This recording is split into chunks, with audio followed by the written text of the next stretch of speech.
Bangladesh securities and exchange কমিশনের আয়োজনে ঢাকার নিকুঞ্জে আইইওপিও নীতিমালা নিয়ে আলোচনা চলছে। সেখানে আছেন সহকর্মী শাহরিয়ার ইমন, কথা বলবো তার সঙ্গে। ইমন, বক্তারা আইপিওর নীতিমালার কোন বিষয়গুলোর উপর বেশি আলোকপাত করছেন, আমাদের বিস্তারিত জানাবেন।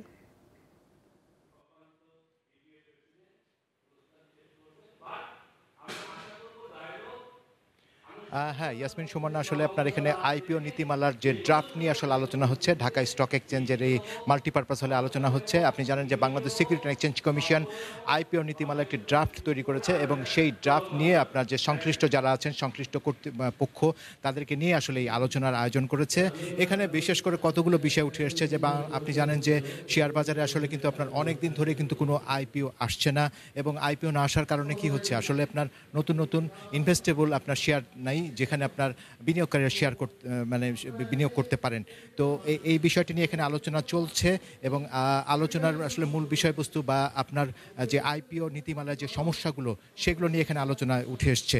তো এই বিষয়ে বিস্তারিত জানতে আমাদের সাথে এই মুহূর্তে যোগ দিচ্ছেন জনাব Minhaj Zia, chairman north star investment limited. আমরা তার কাছ থেকে বিস্তারিত জেনে আসবো আজকের এই সম্পর্কে, এই আলোচনা সম্পর্কে। জনাব মিনহাজ জিয়া, আপনাকে স্বাগত জানাচ্ছি। আপনার কাছে আমরা যেটি জানতে চাই সেটি হচ্ছে যে এই যে আইপিও নীতিমালা যেটি আপনার আলোচনা হচ্ছে, যে আমাদের এখানে কি সমস্যা রয়েছে এই নীতিমালার ক্ষেত্রে, বা এখানে কি কি সংস্কার করা দরকার? ধন্যবাদ আপনাকে এবং সবাইকে, দর্শক শ্রোতাদেরকে। আসলে এটা আইপিও যে নীতিমালার করার প্রয়োজন হচ্ছে, এটাই প্রমাণ করে আসলে আমাদের যে ক্যাপিটাল মার্কেট আমরা বলি, যেটাকে পুঁজিবাজারের প্রধান কাজ হচ্ছে, প্রধানতম কাজ হচ্ছে আসলে যারা বিজনেস ওয়ার্ল্ডে যারা বিভিন্ন কর্পোরেট হাউস, তারা যেন তাদের ক্যাপিটাল রেইজ করতে পারে, অর্থাৎ তারা শেয়ার মার্কেটে আসতে পারে। কিন্তু দেখা যাচ্ছে যে বাংলাদেশে দুঃখজনকভাবে despite being a fairly large economy, অন্যান্য কম্পারেবল ইকোনমির থেকেও যে আমরা যেটাকে বলি ক্যাপিটালাইজেশন জিডিপি রেশিও, এটা অত্যন্ত পুয়ার। মানে ভারতের মতো দেশে এটা 100 বা তার উপরে, কিন্তু দেখা যাচ্ছে বাংলাদেশে এটা কমতে কমতে এখন 12-13, অর্থাৎ ক্যাপিটালাইজেশন জিডিপি।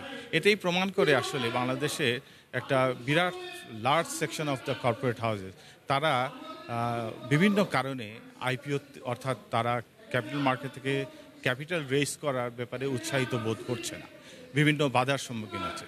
এখন এগুলো বাধাগুলো অনেক, মানে যদি যেটা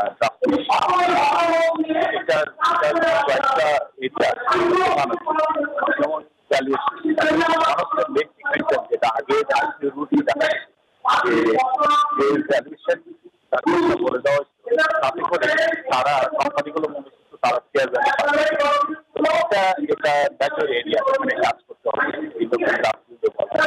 যদিও এটা নিয়ে একটু ডিবেট করছে আসলে অনেকটা। ইমন, ধন্যবাদ আপনাকে।